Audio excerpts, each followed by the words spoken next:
दोस्तों, 18 सितंबर 2024 सोमवार के दिन करीब 400 वर्षों बाद एक दिव्य और दुर्लभ संयोग बनने जा रहा है, क्योंकि इस दिन साल की सबसे बड़ी पूर्णिमा भाद्रपद पूर्णिमा पड़ने जा रही है। दोस्तों, यह पूर्णिमा शनिवार के दिन पड़ रही है, जिस वजह से इस दिन 3 बड़े योगों का निर्माण हो रहा है, जो कि है धन लक्ष्मी योग, अमृत सिद्धि योग और गज केसरी योग। दोस्तों, इन 3 योग के निर्माण की वजह से भगवान विष्णु और महालक्ष्मी की असीम कृपा बरसने वाली है। और अगर इस दिन आप चुपचाप किसी को बिना बताए स्वास्थ्य से जुड़ा यह अचूक उपाय कर लेते हैं, तो आपकी सभी समस्याओं का हल संपूर्ण रूप से हो जाएगा। दोस्तों, एक साल में करीब 12 पूर्णिमा पड़ती है और 18 सितंबर 2024 शनिवार को भाद्रपद पूर्णिमा सभी पूर्णिमा में से सबसे बड़ी मानी जाती है। इस दिन स्वास्थ्य से जुड़ा यह अचूक उपाय आपकी हर परेशानी को कर देगा, चाहे वह धन को लेकर हो या सेहत या संतान की प्राप्ति को लेकर। इसीलिए दोस्तों, वीडियो को आखिर तक जरूर देखें। और दोस्तों, अगर आप भी अपने जीवन में भगवान श्री हरिविष्णु की कृपा पाना चाहते हैं, तो इस वीडियो को लाइक करके कमेंट में जय श्री हरिजय मां लक्ष्मी लिखना ना भूले। दोस्तों, भाद्रपद पूर्णिमा का दिन श्री हरिविष्णु को और भोलेनाथ को समर्पित है। इस दिन जगत के पालनहार श्री हरिविष्णु अपनी 4 महीने की योग्य निद्रा से जागते हैं। इसके बाद से ही सभी मांगलिक काम आरंभ हो जाते हैं। इसके अलावा पूर्णिमा भगवान विष्णु को प्रसन्न करने के लिए भी बेहद उत्तम मानी जाती है। इस दिन भगवान विष्णु को प्रसन्न करने के लिए कुछ लोग व्रत रखते हैं और पूजा करते हैं। इस दिन सच्ची श्रद्धा और भक्ति भाव से भगवान विष्णु की पूजा करने से सभी मनोकामना पूर्ण होती है। दोस्तों, स्वास्थिक अत्यंत प्राचीन काल भारतीय संस्कृति में कल्या का चिन्ह समझा जाता रहा है, इसीलिए कि किसी भी शुभ काम को करने से पहले स्वास्थिक चिन्ह अंकित करके उसका पूजन किया जाता है। मान्यता है कि ऐसा करने से कामों में सफलता मिलती है, क्योंकि स्वास्थिक के चिन्ह को शुभता का चिन्ह समझा जाता है। इस तरह स्वास्थिक का अर्थ अच्छा या मंगल करने वाला ऐसा बताया गया है। मेन वर्णित है स्वस्तिक सर्वदा रुद्र, अर्थात सभी दिशाओं में सबका कल्याण हो। इस तरह स्वास्थ्य एक शब्द से किसी व्यक्ति या जाति विशेष का नहीं, परंतु संपूर्ण विश्व के कल्याण या वासुदेव की भावना निहित है। किसी भी शुभ काम को करने से पहले गणेश जी का नाम लेते हैं, और हिंदू धर्म में स्वास्थिक को गणेश जी का भी प्रतीक समझा जाता है। वैसे तो किसी भी शुभ काम को पहले स्वास्थिक बनाकर ही थाली में रखते हैं और पूजा करते हैं, क्योंकि ऐसा करने से में खुशियां बढ़ती हैं। स्वास्थिक में 4 तरह की रेखाएं होती हैं और इनका आकार भी एक समान ही होता है। रावेद की भाषा में स्वास्थिक को सूर्य का प्रतीक समझा गया है और उसकी 4 भुजाओं को उपमा दी गई है। पौराणिक मान्यता है कि 4 दिशाओं यानी पूर्व पश्चिम उत्तर दक्षिण की ओर यह 4 भुजाएं इशारा करती हैं, और हिंदू धर्म में इनको 4 वेदों से जोड़कर भी कहा जाता है, यानी ऋग्वेद, यजुर्वेद, अथर वेद और सामवेद। स्वास्थिक की 4 रेखा सृष्टि से रचनाकार भगवान ब्रह्मा के 4 सिरों को दर्शाती हैं, और 4 पुरुषार्थ यानी 4 आश्रम, 4 लोग, 4 देवों यानी ब्रह्मा, विष्णु, महेश और गणेश की तुलना भी की गई है। इसके मध्य में जो बिंदु है भगवान विष्णु की नाभि मानी जाती है, जिसमें से भगवान ब्रह्मा प्रकट होते हैं, और स्वास्थिक की 4 रेखाएं एक घड़ी की में चलती हैं, जो संसार की सही दिशा में चलने का चिन्ह है। यह है स्वास्थ्य महत्ता। इस पूर्णिमा दिन घर के मुख्य द्वार पर शुभ मंगल चिन्ह स्वास्थिक स्वरूप बनाएं। आप चावल और कुमकुम की सहायता से बना सकते हैं। चावल और हल्दी के घोल से बना सकते हैं, या फिर कुमकुम यानी सिंदूर और घी, सिंदूर और तेल मिलाकर के भी बना सकते हैं। ऐसा करने से वास्तु दोष दूर हो जाता है। इससे मनोकामना हो कि पूर्ति हो जाती, घर से क्लेश, कलह, बेचैनी दूर हो जाती है। तंत्र मंत्र क्रिया से भी रक्षा होती है। इसे शुभ काम के पहले अंकित किया जाता है, क्योंकि स्वास्थिक को मान सम्मान, सफलता और उन्नति का प्रतीक समझा जाता है। स्वास्थिक हर दिशा से देखने पर एक ही सम्मान लगता है। आपने उल्टा स्वास्थिक की देखा होगा, परंतु उल्टा स्वास्थिक के उपाय अलग होते हैं और सीधे स्वास्थिक के उपाय अलग होते हैं। अगर जीवन बहुत परेशानियां हो तो पूर्णिमा के दिन तांबे या चांदी का स्वास्तिक प्राण प्रतिष्ठा करवाकर घर की चौखट पर लगवा दो। बाजार से अलग अलग साइज के मिल जाते हैं। उसे लाकर पूजा घर में रखकर पूजा करें। इससे घर में लक्ष्मी का वास हो जाता है। लक्ष्मी प्राप्ति हेतु चांदी का स्वास्तिक नवरात्रों में भी लगाया जाता है, परंतु सबसे अच्छा है कि सिंदूर और घी या तेल मिलाकर के यह या फिर चावल और हल्दी के घोल से बना दे के मुख्य द्वार पर स्वास्तिक बनाते हैं तो ज्यादा बड़ा मत बनाइए। 9 अंगुल से बड़ा बिल्कुल नहीं होना चाहिए। 3-4 अंगुल का बना यह उत्तम होगा। अगर आपके घर के सामने पेड़ या खंभा है तो वास्तु दोष उत्पन्न होता। ऐसे में वास्तु दोष के प्रभाव को स्वास्तिक रोकता है। स्वास्तिक का चिन्ह देवता को प्रसन्न करने के लिए खासकर बनाया जाता है। पूर्णिमा तिथि पर आप थाली में या चौकी पर स्वास्तिक बनाकर उस पर मूर्ति करते हैं तो देवता प्रसन्न हो जाते हैं। आप चाहे तो घर के मंदिर में इष्ट देवता के पास स्वास्तिक का चिन्ह रख सकते हैं। तो दोस्तों, स्वास्तिक के कौन कौन से उपाय घर में लाते हैं, धन प्राप्ति कराते हैं, जानते हैं इस वीडियो में। परंतु दोस्तों, उससे पहले आपसे रिक्वेस्ट करते कि वीडियो को लाइक जरूर करिएगा, दोस्तों को शेयर कर दीजिएगा, और अगर अभी तक आपने चैनल को सब्सक्राइब नहीं किया है तो चैनल को सब्सक्राइब करके बेल जरूर दबाइए। दोस्तों, इस पूर्णिमा पर मुख्य द्वार की दहलीज के दोनों तरफ स्वास्तिक का चिन्ह बनाकर उसकी पूजा करें। स्वास्तिक पर चावल की ढेरी बनाएं और एक एक सुपारी रख दें। तो ऐसा करने से अपार धन की प्राप्ति होती है, कामों में सफलता मिलती है। इस पूर्णिमा के दिन नहाने के पानी में तुलसी का पत्ता या बेलपत्र डालकर नहाई। यह स्नान के जल में जब आप बेलपत्र डाल देते हैं तो सभी तीर्थ स्थानों में स्नान करने सम्मान पुण्य फल आपको हासिल हो जाते हैं। आप चाहे तो मैं कुशा घास भी डालकर नहा सकते हैं। पूर्णिमा पर भगवान श्री हरि विष्णु जी के साथ ही मां हौल लक्ष्मी और भगवान शिवा की पूजा करें। इस दिन इनके संयुक्त पूजन से आपके जीवन की सारी परेशानियां समाप्त हो जाती हैं। इस दिन आप अपने घर के पूजा स्थान पर एक में कुमकुम से स्वास्तिक बना लें। स्वास्तिक के ऊपर थोड़े से अक्षत और एक सुपारी रख दें। इसे 21 दिन तक वही रहने दें। बाद में सुपारी को उठाकर की मूर्ति के पास रख दे। 2 दिन तक यह बने रहने से आपके जीवन में कभी धनन की कभी कमी नहीं होती। इस पूर्णिमा पर आप यह उपाय कर लेंगे तो लंबे समय तक यह आपको लाभ देता रहेगा। पितरों की कृपा पाने के लिए भी स्वास्तिक काम आता है। इसके लिए स्वास्तिक का चिन्ह घर के मुख्य द्वार के गोबर से बनाना चाहिए। इससे घर की सुख शांति बनी रहती है, पितरों की कृपा बरसती है। दोस्तों, कहा जाता है कि पूर्णिमा के दिन पीपल की जड़ में अगर 1 लोटे जल में 1 छुटकी काले तिल और थोड़ी सी शक्कर डालकर जल अर्पित करें तो इससे पितृदेव की विशेष कृपा मिलती है और धन लक्ष्मी भी प्रसन्न हो जाती है। धन दौलत सुख समृद्धि यश मान सम्मान में वृद्धि होती चली जाती है। अगर आपकी कोई विशेष मनोकामना है, उस मनोकामना की पूर्ति के लिए आप एक विशेष उपाय कर सकते हैं। दोस्तों, कई बार लंबे समय तक हम किसी मनोकामना को लेकर चलते हैं, अनेक प्रयासों बाद भी पूर्ण नहीं हो पाती। ऐसे में पूर्णिमा के दिन आप आसपास के किसी भी मंदिर में जाकर मंदिर की दीवार पर सिंदूर से उल्टा स्वास्तिक बना दें। मनोकामना पूर्ति की प्रार्थना भगवान से करें, जरूर पूर्ण हो जाएगी। और जब आपकी मन्नत पूरी हो जाए तब जाकर वहीं पर सीधा स्वास्तिक बना दें और भगवान को धन्यवाद दें। इस पूर्णिमा पर भगवान श्री हरि की पूजा करेंगे तो उन्हें 2 हल्दी की गांठें जरूर अर्पित की और बाद में हल्दी की गांठ को पीले कपड़े में लपेटकर तिजोरी में रख दें।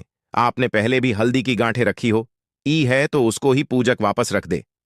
दोस्तों, पूर्णिमा पर विष्णु जी की पूजा में उन्हें केसर कमल का पुष्प के लिए गेंदे का फूल अर्पित करें। जिस थाल को आप गन्ने से बजाएंगे उस थाल में भी सिंदूर से एक स्वास्तिक का चिन्ह जरूर बना लें। उस स्वास्तिक के दोनों तरफ 2 खड़ी रेखाएं भी बनाएं। फिर उस थाली को हुए प्रभु को जगाए मंगलाचार कीजिए। यह स्वास्तिक का चिन्ह आपके जीवन की सारी परेशानी को दूर करेगा, जीवन में खुशी। इस पूर्णिमा के दिन विशेष मंत्र का जाप जरूर करें। आप मंत्र का जाप कर सकते हैं या फिर विष्णु जी के महामंत्र ओम नमो भगवते वासुदेवाय का, इसमें से किसी भी एक मंत्र का जाप कर सकते हैं। जो भी मंत्र आसान लगे उसका जाप कर ले। इस पूर्णिमा के दिन अपनी मनोकामना की पूर्ति के लिए यह उपाय कर सकते हैं। आप तुलसी में जब जल अर्पित करेंगे तब एक लोटे में जल लेकर कर उसमें छुटकी हल्दी 2-4 बूंदे, दूध, थोड़ी सी मिश्री और एक छुटकी अक्षर डालकर ही अर्पित करें। और शाम के समय तुलसी के समक्ष घी का दीपक जलाए इस दीपक में एक सिक्का रख दें और बाद में इस सिक्के को उठाकर संभाल के रखें। तुलसी को विष्णु प्रिय भी कहते हैं, इसलिए देवता जब जागते हैं तो सबसे पहले प्रार्थना तुलसी की सुनते हैं। वैसे यह सिक्का रोज के दीपक में भी आप डालकर दीपक जला सकते हैं। ऐसा करने से एसएस का सिद्ध हो जाएगा। फिर जब भी महत्वपूर्ण काम से आप घर से बाहर हैं तो इस सिक्के को साथ में रख कर निकले। आपको काम में सिद्ध जरूर हासिल मिलेगी। इस दिन दीपक का उपाय जरूर ही करें। एक दीपक घर के मुख्य द्वार पर अंदर की तरफ से या फिर पास के किसी मंदिर में, एक दीपक तुलसी के नीचे, एक दीपक अपने घर के पूजा स्थान पर इस दिन जरूर जलाए। पूजा के बाद आरती जरूर करें। आरती की थाल में कुमकुम से स्वास्तिक बनाकर उस पर फूलों की पंखुड़ी और 2 अक्षत रखकर फिर दीपक जलाकर प्रभु की आरती करें। सर्वोत्तम होगा। परंतु याद रखें कि भगवान श्री हरि विष्णु को अक्षत अर्पित नहीं किए जाते, मां लक्ष्मी को अर्पित किए जाते हैं। अगर विष्णु जी को अर्पित करना चाहते हैं तो हल्दी से रंगाकर रर ही पी ले। अक्षत अर्पित करें तो दोस्तों विधि विधान से इस दिन पूजा आराधना करें, स्वास्तिक के उपाय जरूर करें और विष्णु जी के साथ ही शिवाजी और माता लक्ष्मी की असीम कृपा पाको बनाए। दोस्तों, भगवान विष्णु की कृपा के लिए इस पूर्णिमा के दिन स्नान करते समय पानी में एक छुटकी हल्दी डाल लें। इसके बाद स्नान करें और पीले रंग के वस्त्र धारण करके भगवान विष्णु की विधि विधान से साधना करें। इस पूर्णिमा के दिन श्री हारिका सबसे पहले गाय के दूध से और फिर शंख में गंगा जल भरकर स्नान कराए। इसके बाद उन्हें पीले रंग के वस्त्र अर्पित कर कर मानता कि इस पूर्णिमा के दिन ऐसा करने से भगवान विष्णु का विशेष आशीर्वाद हासिल होता है।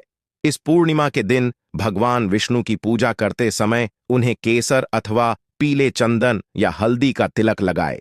साथ ही साथ भगवान विष्णु के प्रिय पीले रंग के फूल और पीले फल चढ़ाए। मान्यता है कि इस उपाय को करने से भगवान विष्णु शीघ्र ही प्रसन्न होकर भक्तों को मनचाहा आशीर्वाद देते हैं। आपके नजदीक भगवान विष्णु का मरना हो तो आप भगवान विष्णु के अवतार भगवान श्री कृष्ण की मूर्ति की भी पूजा करके इस पूर्णिमा का पुण्य फल हासिल करें। ईश्वर की साधना आराधना में मंत्र जप का विशेष महत्व होता है। ऐसे में राम दरबार की तस्वीर अपने घर में लेकर आए और श्री राम दरबार की तस्वीर का पूजन करें, या उनकी मूर्ति या उनसे जुड़ी किसी तरह की कोई चीज आपके पास है तो आप उनका पूजन करें। सारे देवी देवताओं का आपको आशीर्वाद मिल जाता है। हनुमान जी से लेकर सीता माता, भगवान श्री राम और अन्य देवी देवताओं का भी आशीर्वाद मिल जाता है। निश्चित तौर पर अपने घर के पूजा घर में एक साथ आप यह तस्वीर रख सकते हैं। इससे आपके जीवन में राज्य योग की हासिल हो सकती है। दोस्तों, इसी तरह यदि आप अपने घर के पूजा घर में या किसी अन्य स्थान पर यदि कोई तस्वीर रखना चाहते हैं और उसे लगाकर अपने घर में लाभ हासिल करना चाहते हैं तो अपने घर में या पूजा आपको निश्चित तौर पर त्रिदेव की तस्वीर या मूर्ति एक ही स्थान पर लाकर अवश्य रखनी चाहिए। ब्रह्मा, विष्णु और महेश, इन तीनों की संयुक्त से एक साथ तस्वीर अपने घर के मंदिर में या अपने घर में कहीं भी लाकर रख देनी चाहिए। समझा जाता है कि इन 3 देवताओं के एक साथ दर्शन करने मात्र से हमारे बड़े से बड़े विघ्न और बड़े से बड़े कर्ष ऐसे ही समाप्त हो जाते हैं। इसी वजह से इन तीनों की एक साथ में तस्वीर या मूर्ति लाकर आपको पूजा अवश्य करनी चाहिए। दोस्तों, अब बात करते हैं कि कुछ ऐसी तस्वीरें होती हैं या ऐसी मूर्तियां होती हैं जिनको आपको अपने पूजा घर में स्थान ही नहीं देना चाहिए। यदि आपने इन तस्वीरों को या मूर्ति को अपने घर के पूजा घर में स्थान दिया है तो समझ लीजिए कि आपको कंगाली का सामना करना पड़ेगा या फिर देवी देवताओं की क्रोध का सामना करना पड़ेगा। दोस्तों, और एक बात बता कि मंदिर में कभी भी विषम संख्या में गणेश जी की मूर्तियां ना रखें, जैसे कि 1, 3 या 5 ऐसे रखना समझा जाता है। 2 मूर्तियों को एक साथ रखना शुभ समझा गया है। यदि आप सिर्फ गणेश जी की मूर्ति रखते हैं तो इसके अलावा किसी किसी भी तरह की मूर्ति आपको नहीं रखनी चाहिए। दोस्तों, स्थापित करते वक्त ध्यान दें कि गणेश जी का चेहरा सदैव घर के मुख्य दरवाज की तरफ होना चाहिए, ताकि आपको अच्छे और सच्चे धन लाभ की हासिल हो। और इस बात का ध्यान रखें कि घर में अंगूठे से बड़े आकार का शिवलिंग आपको भूल कर भी नहीं रखना चाहिए। सदैव एक छोटा सा शिवलिंग रखें और इससे ज्यादा शिवलिंग नहीं रखने चाहिए। दोस्तों, वैसे तो कोई अपने घर में शिवलिंग रखना ही नहीं चाहिए। उसके बाद भी यदि रखते हैं तो अंगूठे से बड़े आकार का शिवलिंग आपको नहीं रखना चाहिए। आप छोटा शिवलिंग रख दें और ध्यान रखें कि एक से ज्यादा शिवलिंग आपको भूल कर भी नहीं रखने हैं। घर में यदि आप शिवलिंग रखते हैं तो शिवलिंग के ऊपर आपको तुलसी भूलकर भी अर्पित नहीं करनी चाहिए। यदि आपने शिवलिंग रख लिया है और उस पर तुलसी अर्पण कर दी तो देवी देवताओं के का आपको सामना करना पड़ेगा। दोस्तों, मंदिर में यदि आप जी की तस्वीर रखना चाहते हैं, आप हनुमान जी के अनन्य भक्त हैं, तो बैठे हुए हनुमान जी की मूर्ति ही रखें। उन्हें शिवा का 11 रुद्र अवतार समझा जाता है, इसलिए उनकी भी शिवलिंग की तरह ही मूर्ति रखें। साथ ही जो पति पत्नी होते हैं, नए वैवाहिक जीवन की शुरुआत करते हैं, तो हनुमान जी की मूर्ति या तस्वीर को अपने कमरे में, अपने बेडरूम में आपको भूलकर भी नहीं रखनी चाहिए। अन्यथा इससे जीवन कई तरह के दोषों का सामना करना पड़ता है। दोस्तों, हनुमान जी ब्रह्मचारी हैं, तो इस आपको अवश्य ध्यान रखना चाहिए।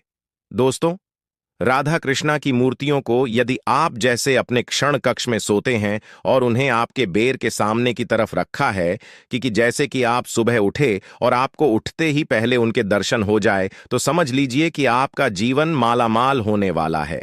किसी भी तरह का कोई दोहक धन की चिंता आपके जीवन में रहेगी।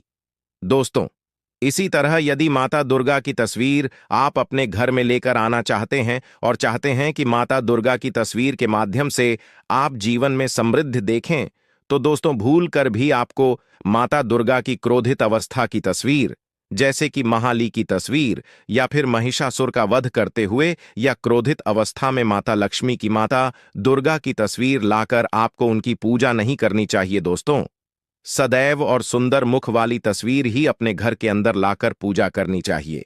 इसे बहुत ही शुभ और मंगलकारी समझा जाता है। दोस्तों, इस बात का ध्यान रखें कि यदि आप अपने घर में मूर्तियां रखते हैं तो आपको इन पर भूलकर टूटे चावल नहीं चढ़ाने चाहिए, और बेहतर होगा कि आप हल्दी में चावल को पीला करके ही वह चावल चढ़ाएं।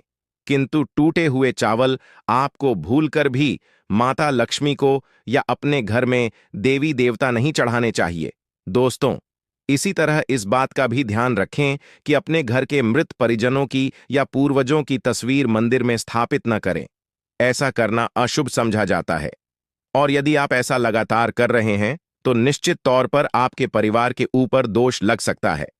पितरों का भी दोष सकता है। पितरों की पूजा एक अलग स्थान पर की जाती है, घर के मंदिर में उनको स्थापित नहीं किया जाता है। दोस्तों, इसी तरह भगवान भैरव की तस्वीर या भगवान शनिदेव की, राहु केतु की, इस तरह की तस्वीरें अपने घर में नहीं लेनी चाहिए। प्रतीकात्मक रूप से आप घर के पानी रखने के स्थान पर उनकी पूजा कर सकते हैं, क्योंकि इनकी साधना तंत्र मंत्र और खास पद्धति से की जाती है। घर के अंदर आप ऐसे ही इनका पूजा पाठ नहीं कर सकते। तो दोस्त, आज के लिए बस इतना ही आपसे निवेदन है कि आप हमारे चैनल को सब्सक्राइब करें और अपने दोस्तों के साथ शेयर करें। आप सभी का धन्यवाद।